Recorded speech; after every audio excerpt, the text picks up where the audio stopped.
Okay, so this is how to write a cadential 6/4 chord. We're going to go in the key of A major.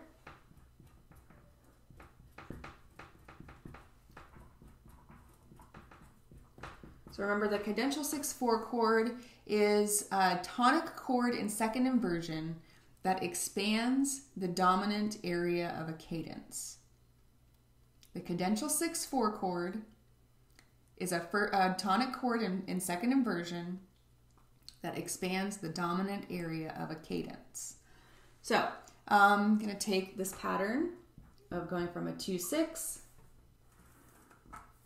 to the 5/8/6/4 7/5/3. I'm going into a 1 chord. Okay. Now, if this were a figured bass example, it would just be the 6 here with the bass note actually written in, and then you get this with the bass notes actually written in, and then here you get a bass note written in. So you still get all the information that you need when it's in figured bass. Okay, so our 2 chord in this key is going to be B, D, F sharp. Here's our cadential 6/4. How do we know? Well, because anywhere we see these numbers, 8/6/4 7/5/3 or 6/4 5/3, that's a clue. Also, we're at the end of what looks like the end of a phrase, so we're going to assume this is a cadence.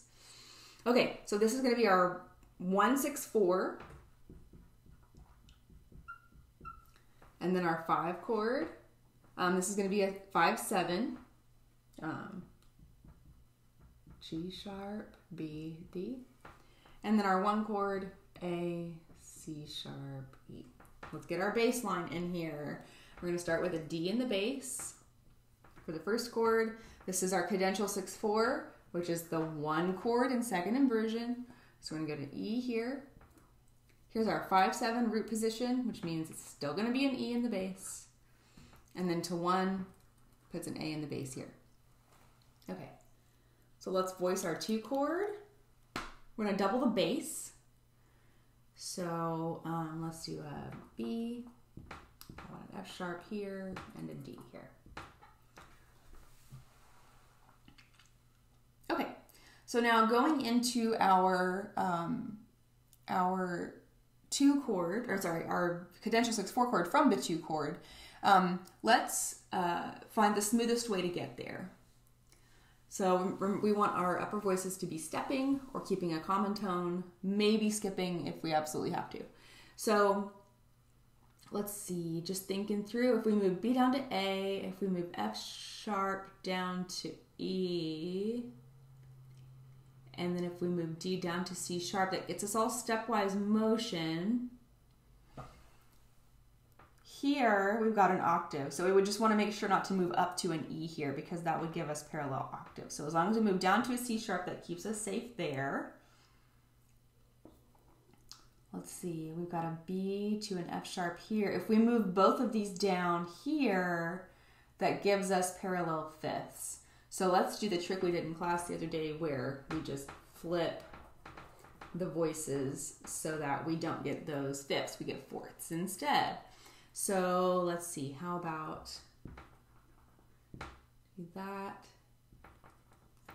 and then F sharp up to B instead of B up to F sharp. Okay, so now we can know that we can safely move all of our voices down for a nice smooth connection without parallel fifths or octaves.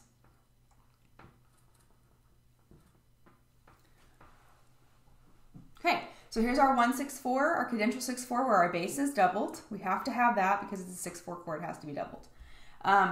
So then from there, it's a matter of just following our 8/6/4 to 7/5/3. So where is the octave above the bass? Well, that's here. So we need to move down to a 7th above the bass. That's a D. Where is our 6th above the bass? That's our C. We need to move down to a 5th above. And then our A, that's a 4th above the bass. We need to move down to a 3rd above the bass. Now, we're connecting a root position 5/7 to a root position 1, so we're going to leave our 1 chord incomplete, which means no E. Our bass is moving sol down to do. Our leading tone is the G sharp in the soprano, so we're going to go up to an A there. Our chordal seventh is our D. It has to move down to scale degree 3.